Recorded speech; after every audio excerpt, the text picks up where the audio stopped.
On this week's episode of Ride the Lightning, the Tesla unofficial podcast, Elon Musk's boredom is our gain as the CEO drops a ton of new Model 3 info. Plus, our first look at a Model 3 release candidate in action and much more.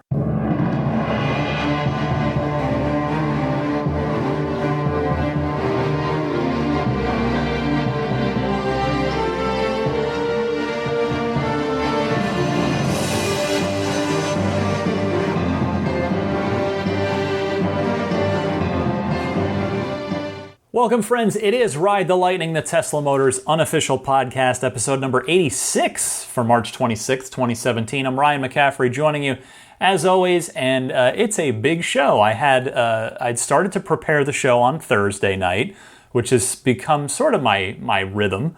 I start put my notes together and everything on Thursday, and then finalize on Friday, and pick up anything I might have missed, and then usually I try to record on Friday night to get it out early to the Patreon backers, and then of course it goes wide early Sunday morning. Well, this week I didn't have to scrap everything I did on Thursday night, but had a very, very good problem this week. I had a lot more to add to the show, so this week's show is a lot better than it would have been had I recorded it 24 hours ago, and that is because Elon Musk was a busy, busy boy on Twitter. He was on a flight to Cape Canaveral for a big SpaceX launch coming up, and he found himself in a tweeting mood, and he was very loose-lipped. He was answering lots of questions, tons of tweets, and a lot of huge information, actually. Not just little nuggets, not just little tiny things, but some significant information, most of it pertaining to the Model 3. Now, honestly, this is probably the most newsworthy blast we've had about the Model 3 in almost a year to the day. Like, it's, since the reveal itself, and then his last major infamous tweet storm, which was the day or two after the reveal, when he just went on Twitter and started giving out a whole bunch more information and answering people's questions. So, to me, what all this amounts to, which I'm obviously going to get to here in a second, is a bit of hype control. Not that that's what he was seeking out to do, but I think that's how all of us need to take it. A lot of it, we're all very, very excited about the Model 3, certainly myself included, very eager to get it. We have these hopes and dreams about how good it's going to be, and what how cool it is, and what it's going to do for our lives. And that optimism is good. I mean, it's born of enthusiasm. It comes from a good place. But Elon, in a very matter-of-fact way, I think, really brought us all back down to earth. Pardon the phrasing, given Elon's the fact that he was en route to SpaceX or to Cape Canaveral for a SpaceX launch, But yeah, I think he did kind of bring us back down to earth. Again, not that he was trying to do so, but that's what I think ultimately one of the takeaways of this is, bringing us back down to earth about what the Model 3 is and what the Model 3 isn't going to be. So the sort of summary version, before I get into the specifics, are the Model 3 is not going to outperform the Model S, which I didn't think it would. I do wonder how close it'll be, but it's also almost certainly not going to have a HUD, not going to have a heads-up display, and believe me, I can hear the bubbles bursting out there for a lot of you right now. It will support a roof rack, which I think most of us kind of presumed/assumed there. The maximum size battery pack, at least at launch, will be 75 kilowatt hours, which is smaller than I would have imagined, but there's a reason for that we're going to get to in a second here, which, by the way, I think the 75 kilowatt hour max probably means that at the car's launch this summer, we're looking at 2 pack options, not 3. We now know that the only cars made this year will be rear-wheel drive cars in order to maximize production efficiency. We know that the car will have a longer range than the Bolt. Elon was asked about that. We'll get to the specifics soon. But the question is, will the base version exceed to the 238-mile EPA range tagged to the Bolt, or will it take a battery upgrade to exceed the 230? And I mean, it's obvious that the larger battery will. So a little bit of vagueness there yet.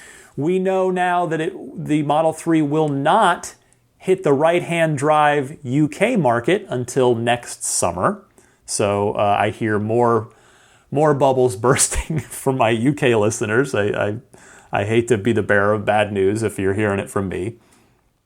And just wrapping all this up, from last year, we had already learned that there will be an optional air suspension, just like on the S. And so I wonder if that's now going to come later as well.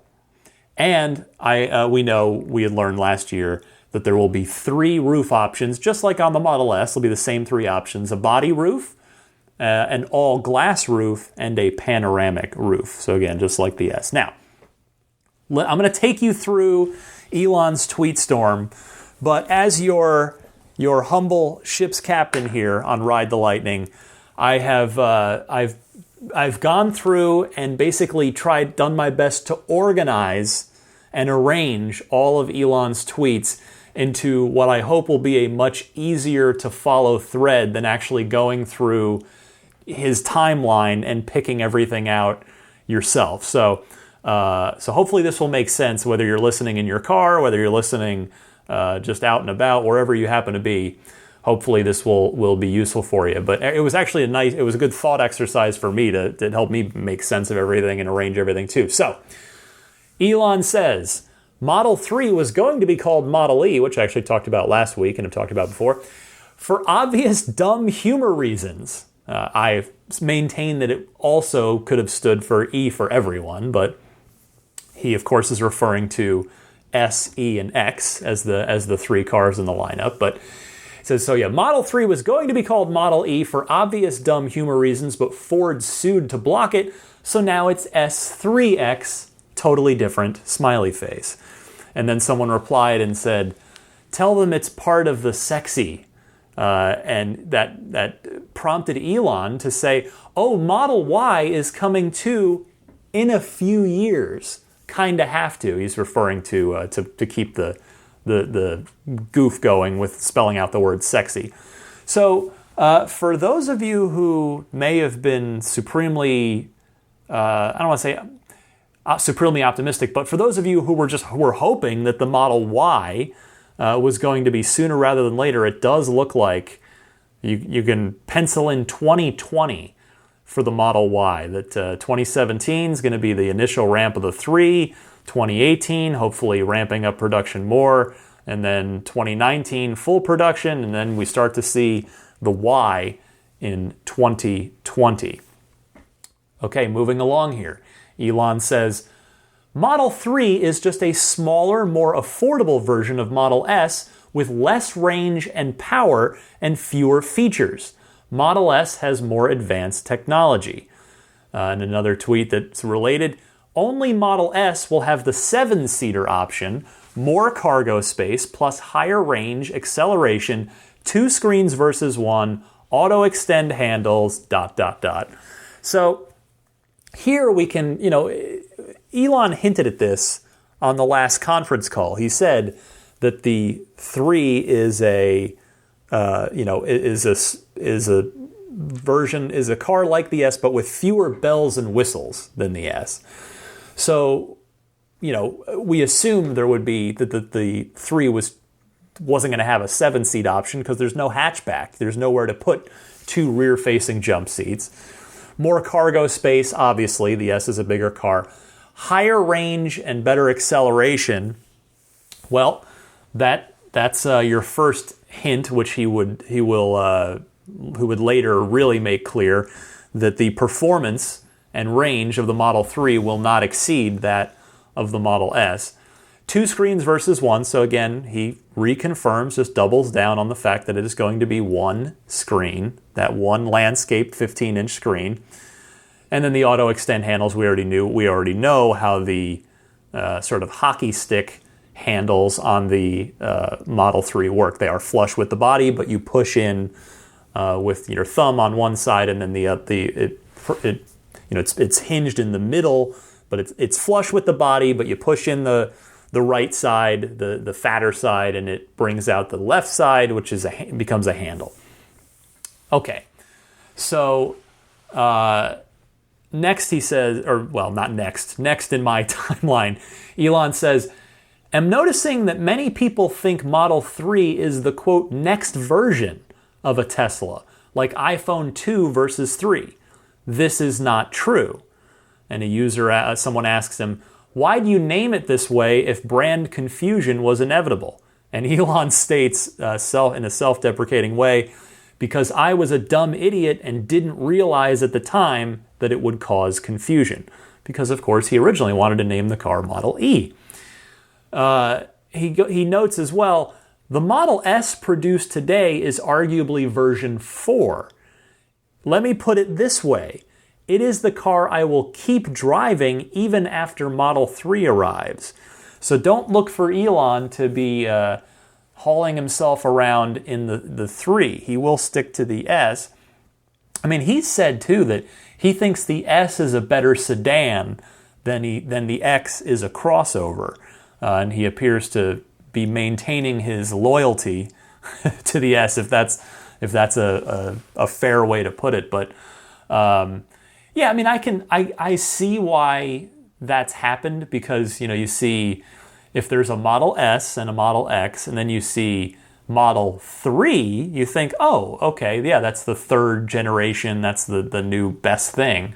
So I see why that happened, and I don't think I would have caught that ahead of time either. So I wonder if he regrets at all changing the logo. I guess it was the Adidas thing. Adidas allegedly was going to come after them for the 3 horizontal lines logo, but in any case, I guess what's done is done there.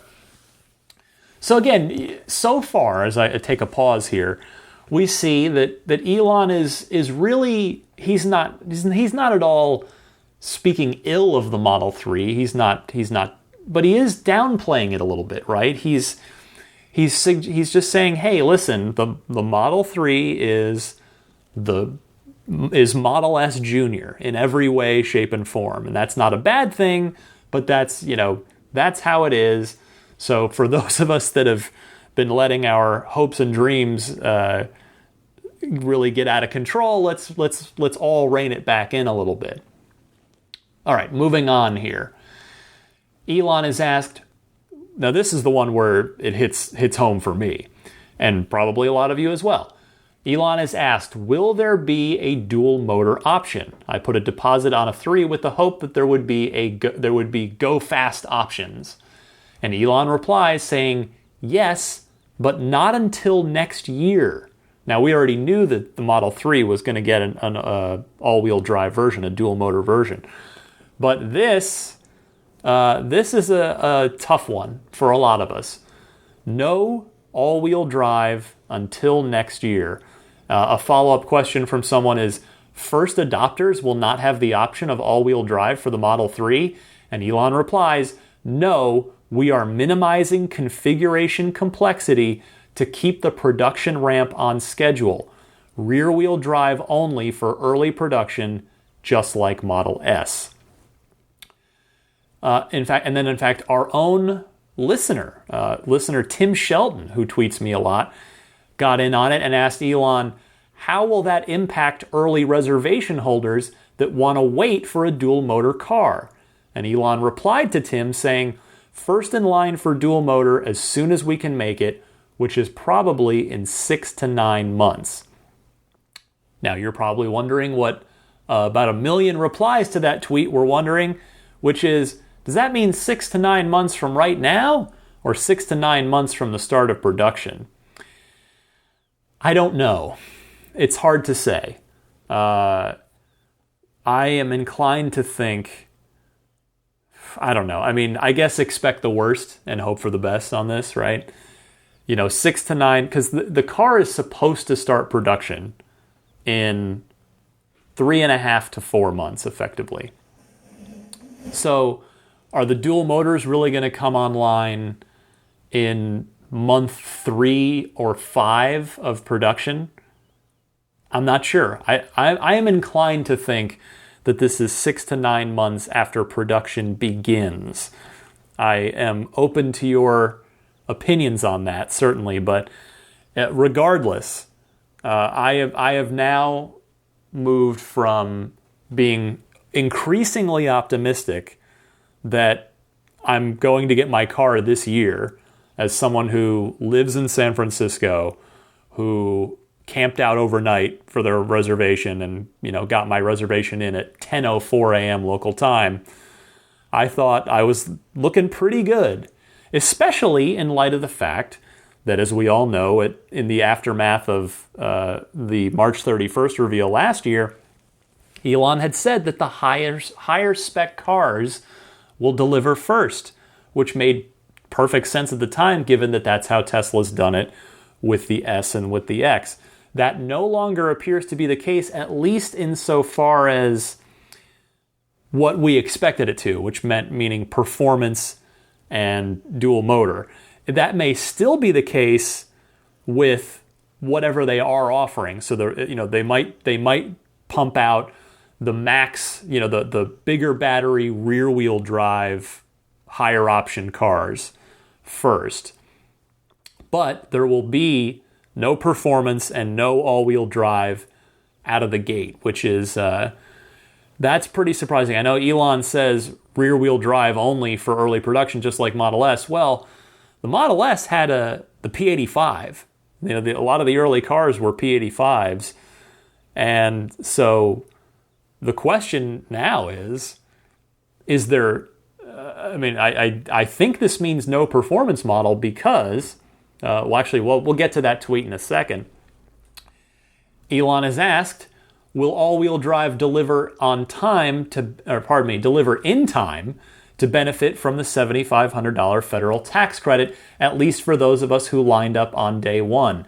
And Elon replies, I believe so. So, they're looking at this. They have forecasts and projections. They know what the line is, what the queue is for Model 3. So we'll see. This is probably causing some hand-wringing for a lot of you out there, and I don't blame you for it. Elon is asked to clarify with this question, will those waiting for the Model 3 have the option to wait for the all-wheel drive version under their current down payment and agreement? And Elon replies simply, yes. So that would be the category that I fall into, and I know a lot of you fall into. So actually, let me just keep this train of thought going. So Elon is then asked, so can we expect in the future a Model 3 P100D, smiley face? Curious about acceleration. Next year, I'll go for Model S. And Elon replies, the shorter wheelbase of the Model 3 only allows for a 75 kilowatt hour pack in Model 3 at current cell/module energy densities. So that is interesting. I presume he is talking about the 2170 form factor cells because every Model 3 will utilize those cells, whereas the S and the X will switch over to them at some point. So it sure doesn't seem like the Model 3 wheelbase and sort of skateboard area is 25% smaller than that of the Model S. We know it's a little shorter and it's a bit narrower, but it seems like a lot. But that looks like the case right now. So the question then is are they going to wait on a larger pack size? A battery upgrade to come around before they introduce that performance model. It is possible. That is entirely possible. Maybe, maybe not. Or are we going to be looking at P75Ds that take a bit of a range hit compared to the regular 75D. What's the rear wheel drive 75 going to do range wise? If the base version is around, let's just say for now, the 215 miles that it was initially promised at the March 31st event. And let's say that's approximately a 55 kilowatt hour pack. So 75 kilowatt hour pack, you're probably looking at, a good, probably 275 to 285, maybe somewhere in there, just guessing. But will an 85 eventually come down the pipe to facilitate the performance model, or is the 75 going to be what powers the performance model? Very, very interesting questions. A lot to think about here. So the performance version not coming around. I didn't read that. That's the next tweet here. This is another big one. Elon is asked, is there going to be a Performance 3? Would love to see the power of a Model S with the light weight of a Model 3. Now remember that, again, in the tweet storm after March 31st, Elon did say that, of course, there would be a ludicrous mode, Model 3. So we knew there would be a performance version. But what we now know is this. Elon answers, yeah, probably a year from now. S will still win on acceleration due to having more space for a larger battery. So actually, that even, I didn't even put this in my notes. That is going to make me go back and revise what I said earlier about the 6 to 9 months for all-wheel drive. I think he means 6 to 9 months from right now. If performance is a year, he does specifically say a year from now. So that's around March of 2018. Because 6 to 9 months from the start of a July production on all-wheel drive would put it at about, January to March, April. So I have to figure that as soon as all-wheel drive comes around, performance will probably come around as well. So there you go. If like me, you're hoping, planning, wanting the performance version, you're looking at spring of 2018 at the least, depending on your place in line, I suppose. Moving along, continuing on the performance thread here, Elon has asked, so if I want a sub 11 second quarter mile run, I'm going to need an S? And Elon says, yes, Model S will always be the fastest Tesla until next gen Roadster, which is a few years away. So nothing new there. Just Elon confirming that the S is going to be the top dog, but that the Roadster is coming. And he says a few years away. Well, the Model Y is a few years away as well. Of course, it's not to say they couldn't both happen on a similar time frame, because the Y is going to be mass produced, but the Roadster is effectively going to be a limited production, almost a side project, I would say, for the design and engineering teams, because there's just, I have to think there just aren't going to be too many of the next gen Roadsters made. I mean, there'll be more made than of the original Roadster, of which there were only about 2,500 built. But I suspect, if the three, if they're producing 500,000 threes a year, you'd be looking at maybe 5 to 10,000 Roadsters a year. I mean, I don't know what the demand would be like, and it'll depend on pricing and performance and all this. But in any case, it's a few years out for the Roadster. Elon is asked, will the Model 3 use any significantly new technology that has yet to be introduced to the S or X? And Elon sort of, again, continuing on the point he was making on the conference call recently, saying, nothing majorly new that a consumer would notice. Lots of new tech in the design and production process, though. So that's another sort of blow to the HUD hopes right there. because a consumer would very much notice a heads-up display. So there's that. And then another Twitter user, one more thing, please tell me the Model 3 offers more range than the Chevy Bolt. And Elon replies, oh, so little faith, meaning ye of little faith. But again, the question is that going to be the base $35,000 version?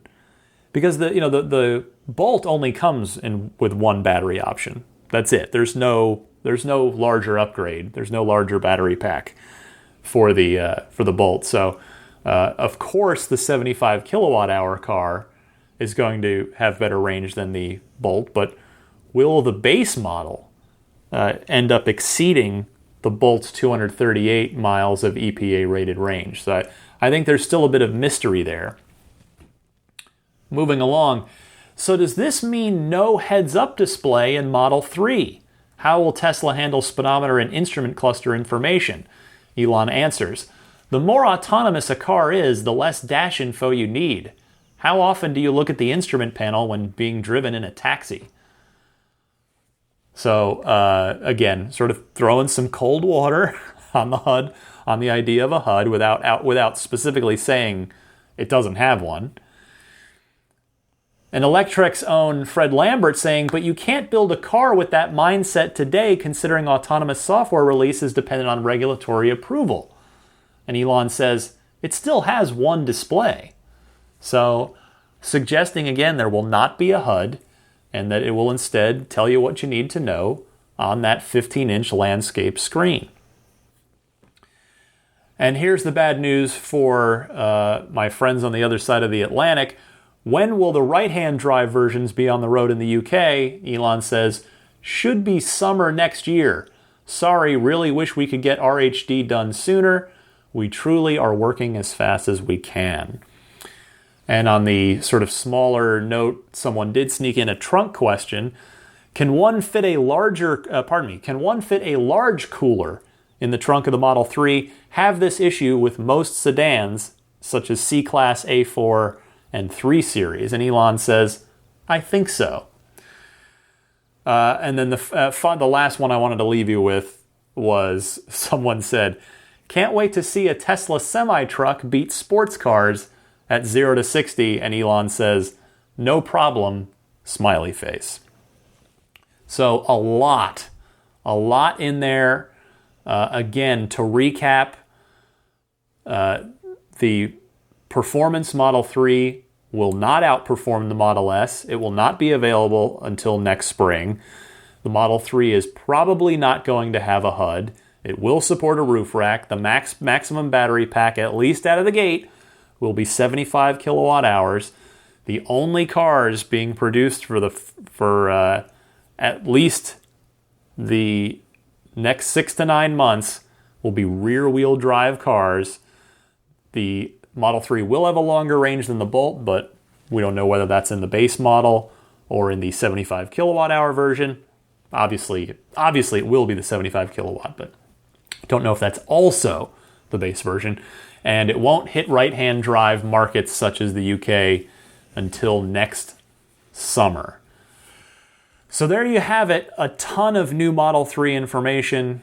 Elon Musk, very kind with his time and his access on Twitter as he was en route to Cape Canaveral. So I'd be curious to hear your thoughts on this. Again, feel free to call in to the Ride the Lightning hotline. The toll-free number, if you want to talk about any of this, is 1-888-989-8752. That's 1-888-989-TSLA. Or you can record your question on your smartphone and email it to me. The email address is teslapodcast@gmail.com. Moving on with the rest of this week's Tesla stories. The first, in the tweet storm, by the way, was the first video of a release candidate Model 3 in action. It's only about 6 seconds long. It's just the car doing a quick sprint from 0. It's really hard to tell much of anything on this. The quality is very low. It's a Twitter video. There's barely any light. It's either dawn or dusk. at what looks like Tesla headquarters in Palo Alto. And all of that I just said, the low quality, the bad lighting, probably on purpose so that people can't glean too much information. Now the car, the release candidate, is black, and the wheels on it appear, now this is a guess on my part, I cannot verify this at all, but they looked like they were a tad smaller than the 20-inch wheels that we saw up close and personal on the Alpha prototypes, and that we have seen on the Alpha prototypes. The car's only ever been shown with the 20-inch wheels. But these, just looking at the video and pausing it and looking at the sort of amount of tire wall, these looked a little smaller. I could be wrong, could be the lighting, could be anything, but these did look a bit smaller. Now, many people, many comments I've seen about this, a lot of people swear that the nose, the front end, has been tweaked. Now, the front end, that nose, was very controversial at the time of the reveal. It's very distinct.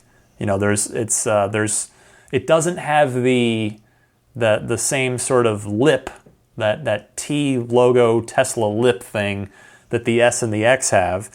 Instead, it was just all flat painted surface with the T logo on the top of the hood, or the top of the frunk, I guess, as it were.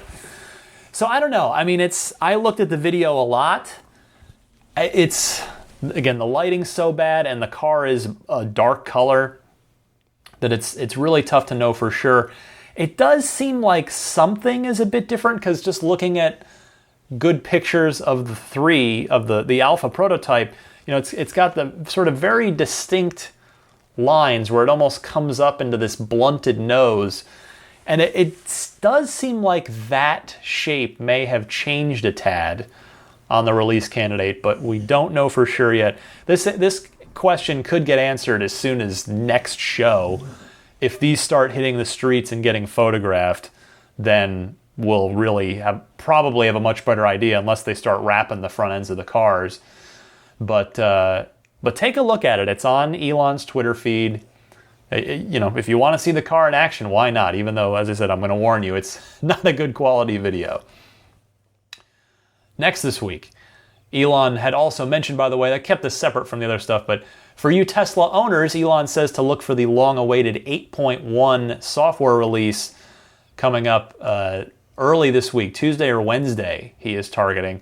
And that is expected to bring with it some UI improvements in the car, including a Linux kernel upgrade that should hopefully turn the car's built-in web browser into something that's actually useful, because it is absolutely not useful at all right now. I've used it on a number of occasions, but boy, it is slow. You just take out your phone and it's 10 times faster, but hopefully that Linux kernel upgrade, which of course the OS is built off of Linux, but that will do the trick as far as zipping up, getting that browser a little zippier. And Hardware 2 cars, by the way, may also be getting an autopilot feature update. And I just want to remind you folks, if you are anticipating this upgrade, remember that this is Elon time. Elon time is not always the same as the clocks and dates and calendars that the rest of us look at. Next up, longtime Tesla analyst Adam Jonas, who works for Morgan Stanley. He made some waves this week, got his name around with an extra bullish statement on the Model 3, saying that the Model 3 might be the safest car in the world by quite a wide margin. He says, quote, "We think the Model 3 will feature hardware and software that provide a level of active safety that could significantly lead all other cars on sale today, and could, if the company achieves its goal, be an order of magnitude, i.e. 10 times, safer than the average car on the road. According to nearly every OEM we talk to, safety is the number one determinant of car purchases.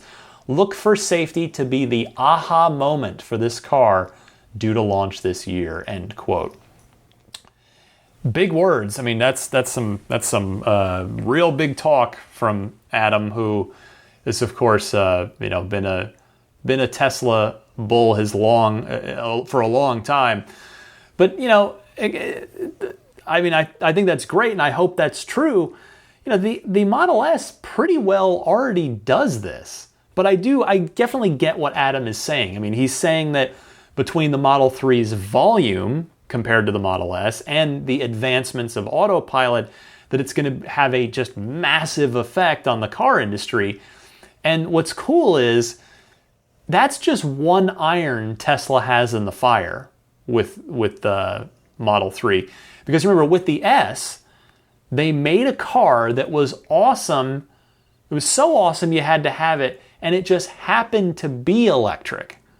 The same thing could very well happen with the 3, and maybe safety is the big catalyst for those sales, that people will buy the car primarily for its safety record, and it'll just happen to be an electric car. Maybe that's part of the Tesla secret, I guess, is don't sell them an electric car because it's electric. Sell them an electric car because it's awesome and they have to have it, and it happens to be electric. I wish more automakers would take that approach, honestly. A couple more stories this week. A new J.D. Power survey suggests that Model 3 customers won't be as forgiving of bugs and problems as Model S and X owners. Kathleen Risk, the director of global automotive consulting at J.D. Power, said, quote, "When consumers buy a mass market car priced around $35,000 that will be their primary mode of transportation, the degree of expectation will increase immensely. We've seen that with other well-liked brands, whether or not it involves an electric vehicle." And she notes, regarding Model S and X owners, Tesla owners see themselves as pioneers who enjoy being early adopters of new technology. Spending $100,000 or more on a vehicle that has so many problems usually would have a dramatically negative effect on sales and brand perception. Right now, though, Tesla seems immune from such disenchanted customers, end quote. And I'll tell you, I don't think this is unique to the 3. I think it's true of any buyer right now. I don't think any Tesla buyer right now, whether they're getting an S, an X, or a 3, is necessarily super forgiving of bugs and problems. Because Tesla is well past the early adopter stage. Even if we're going to look back on this moment in history as the early adopter days, when we're taking the 10,000 foot view of automotive history. But the S is a pretty rock solid car now. The X is getting there. So yeah, I'm not sort of discounting her statement here, but I do think that it's not necessarily quite as, what's the word I'm looking for?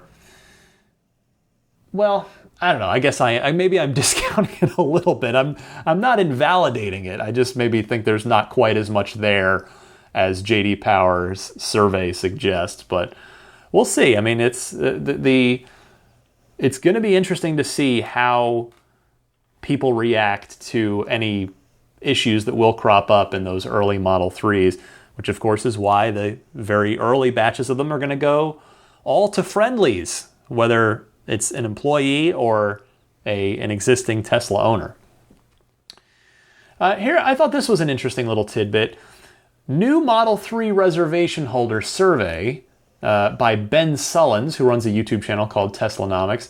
He did a survey that's of Model 3 reservation holders that suggests autopilot and a bigger battery are going to be the most popular options people select. He used data from about 4,000 Model 3 reservation holders, all in the U.S., on his website, which is, on his voluntary tracker, which is model3tracker.info. And he also got some people in Canada and Europe as well. And here's some interesting points highlighted in that data. It says in the U.S., 87% of the reservation holders participating in the survey say that they want to add at least one option meaning that only 13% plan on buying a bare bones Model 3 for $35,000. Well, that's no surprise. Elon himself said that a while ago that he believes the average sale price of the Model 3 will be about $42,000. The most popular option in the survey is Tesla's Autopilot. 67% of respondents say they want that feature. So that's also not a surprise. Now, what I want to just add here is not, again, I'm not disputing anything or discounting anything, but I just want to add some context to this.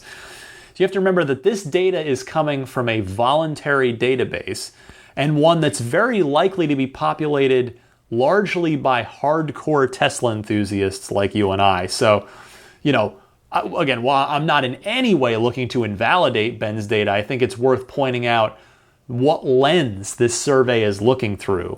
This is your mom or your aunt or your cousin or your brother that might have a 3 on reserve from just sort of hearing about the hype is who maybe is just going to go ahead and get that bare bones car. That's not the kind of buyer that is probably going to be logging on to model3tracker.info and inputting this kind of information. But we'll see. I'm sure that the truth will lie somewhere in between. Finally this week, there was one more thing I wanted to add. In fact, this show's running so long, I think we might actually skip the hotline this week and just save it for next week. Because, again, thanks Elon Musk for providing so much good ammo here. But this is important. This is a listener. I'm probably going to get this name pretty wrong pronunciation-wise, and I apologize. I'm going to do my best. Claudiu Petre. I hope I'm close. He's from Romania, and he writes in with what is a very important public service announcement. So I'm just hoping that, I don't expect that I have a lot of Romanian listeners, but I hope that people from Tesla are listening to this who might be able to investigate this further.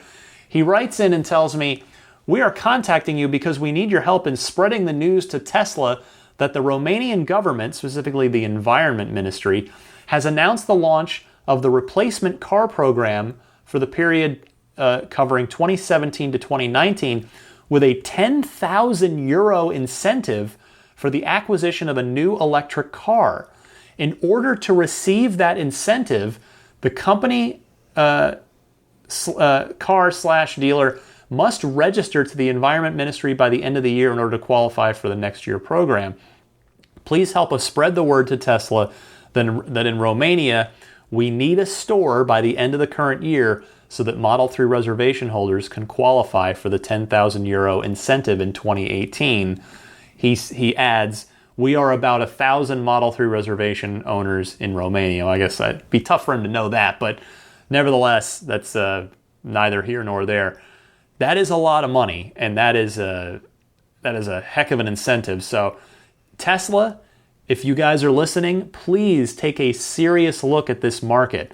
I mean, I know that you're a business and you have to determine the viability of entering each region. You're a young company that's, very careful with there are not profits pouring out of your ears just yet, and you've got to be very selective about your resources. But, if you have already or will take a look at Romania, and if the numbers are close, maybe this information helps nudge you towards giving a green light to a Romanian store to help that region, help that country get some really nice incentives and gets on Model 3s and get some more EVs on the road. All right, that is enough yapping from me. My goodness, I have talked for 43 minutes straight, according to my recorder's counter. So I am going to skip the Ride the Lightning hotline this week, but I've already got some good calls queued up for next week, and I expect I'm going to get plenty more this week from those of you looking to chime in on everything that happened this week with all the Model 3 info. So again, I highly encourage you to call in to the Ride the Lightning hotline, whether you want to record something on your phone and email it to me at teslapodcast@gmail.com, or if you'd like to go ahead and utilize the Ride the Lightning hotline, which is at the toll-free number of 1-888-989-8752. That's 1-888-989-8752. And I want to thank lifeonrecord.com for providing the Ride the Lightning hotline. So fill it up. Get in there. Let me hear what you have to say. Are you devastated? Are you with the all-wheel drive and performance delays? Are you psyched because you weren't going to get either one of those? So maybe you move up in the line a little bit. I'll tell you, yeah, I mean, for me, again, it's a double-edged sword, right? I don't think I said this earlier, but, I am disappointed because I was getting more excited to get my car this year, but this does give me more time to save up and maybe give me a better chance at the performance version, which I've been, hoping for, but by no means was definitely financially ready to do. So, and then the other, so again, you look at, the upside, more time to save. The other upside, and I mean no disrespect to people who will be earlier in line now, but, hey, the reality is that if I definitely want to hold out for all-wheel drive. I'm pretty confident that I'll be able to do that.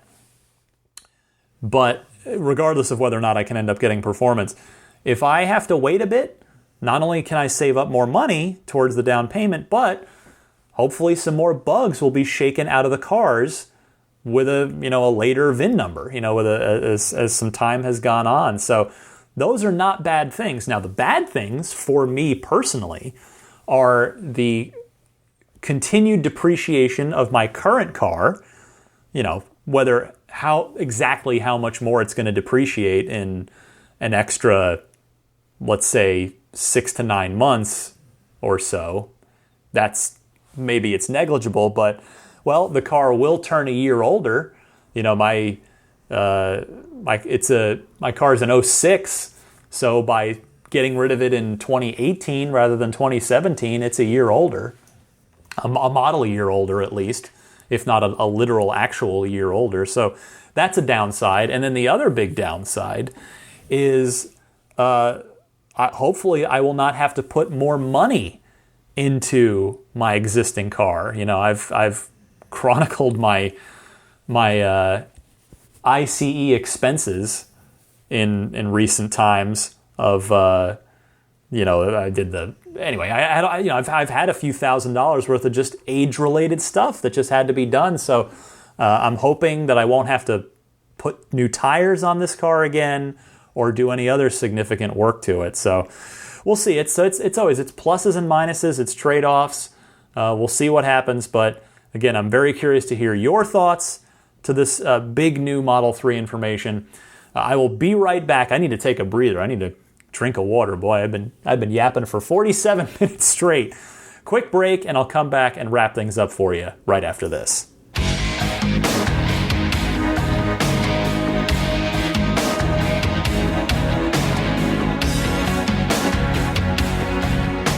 All right, I want to start by thanking AbstractOcean.com. As I mention each and every week, they are kind enough to provide a coupon code for all listeners of this show, 20% off your order. They've got Tesla accessories both for you and for the car, so whether you're an owner or not, there's something of interest there for you. So if you find yourself on Abstract Ocean and you want to buy something, be sure to enter in the coupon code RTL Podcast at checkout to get your 20% off discount. The referral code, if you are buying a Model S or Model X, I want to thank Jeff from California for providing the referral code. Get yourself $1,000 off of your Model S or Model X purchase by using this referral code. Type this into your browser, ts.la/Jeff2311. That's Jeff, Jeff. I want to thank the Patreon producers, the very kind folks that support my efforts here on Patreon at the $20 or higher level each month. They are Jeff Bartram, Paul Hussey, DJ Harbaugh, Pete White, Wolfgang Obergen, George Cassiopo, ZL Klein, David Brander, Nick Hoffman, Jonathan Wales, John Waltower, Scott Gillis, Michael Lucas, Alexi Heft, David Kittle, Lisa Kaz, Michael O'Prey, Logan Willis, Matthew Parra, Michael Lester, John E. Ford, Robert Miracle, and Kyle Stover. You can follow, and if you want to check out the Patreon, by the way, if you want to maybe think about contributing something, the Patreon site is at patreon.com. That's Patreon, patreon.com/Tesla Podcast. You can follow me on Twitter at DMC_Ryan. The show email address, if you want to email me, it's teslapodcast@gmail.com. Check out Dave T's weekly Tesla newsletter. It's a nice daily weekly digest sent out every Friday. You can sign up for that for free at teslaweekly.com and teslarati.com. Gene and the crew there do an excellent job of staying on top of the day-to-day Tesla news scene. Most of you subscribe to the show. That's the easiest way to get it, because then it just auto-downloads to you each time there's a new episode, which of course is each and every Sunday. Subscribe on iTunes, Google Play Music, Stitcher, TuneIn, or grab the RSS feed at the show's hosting site, which is teslapodcast.libsyn.com, Libsyn spelled Libsyn. For a snoring Maggie the Boxer, I'm Ryan McCaffrey. A big week of Model 3 news. I probably should have just titled this the Model 3 episode, but I suppose that's going to happen a lot. So I guess I shouldn't burn that title yet, so I'm not going to. But in any case, thank you all so much. Happy electric motoring, and I'll see you back here next week.